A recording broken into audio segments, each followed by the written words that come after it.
नमस्कार। आज आम भूगोलकर द्राघिमा विषय जानिबा। द्राघिमा आम पूर्व क्लास रे जानी अक्षांश गुड़िक सेमती जमी 0 डिग्री स्टार्ट होता है, द्राघिमा से भाई 0 डिग्री स्टार्ट होता है। तो द्राघिमा यू 0 डिग्री स्टार्ट होता है। जो 0 डिग्री स्टार्ट होता है मूल द्राघिमा रेखा बा प्राइम मेरिडियन बोली कह जाए।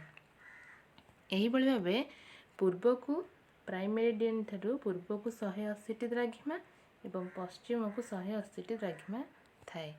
तो जिते बड़े पूर्व को 180 द्राघिमा थाए से गोटे दिन अधिक होता है एवं जिते पश्चिम को थाए 180 जहाँ ताहा गोटे दिन पूर्व को जाए।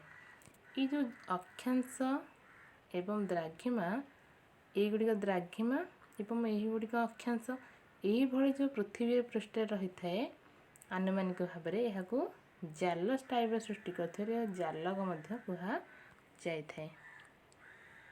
तो से जो कोण गुड़िक सृष्टि कर पृथ्वीर केन्द्र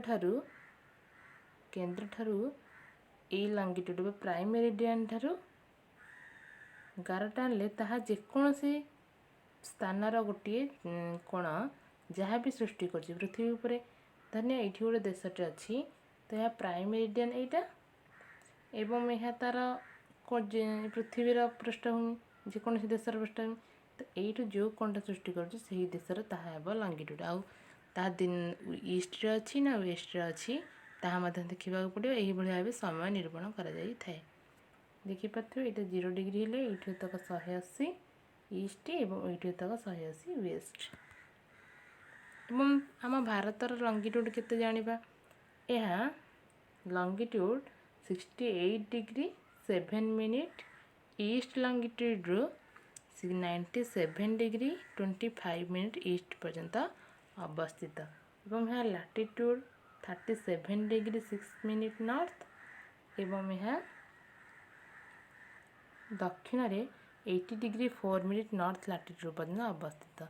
यदि यह कन्याकुमारी ठार न धरिकी आम इंदिरा पॉइंट जाए देखा तो यहाँ 6 मिनिट हो 6 degree 45 degree 20 minute north latitude बोली एवं यह ईस्ट रु वेस्ट को देखिपे डिस्टेंस 2933 किलोमीटर एवं नॉर्थ रु साउथ को 3214 किलोमीटर अवस्थित। आपण मैंने वीडियोटी को संपूर्ण देखि थैंक यू।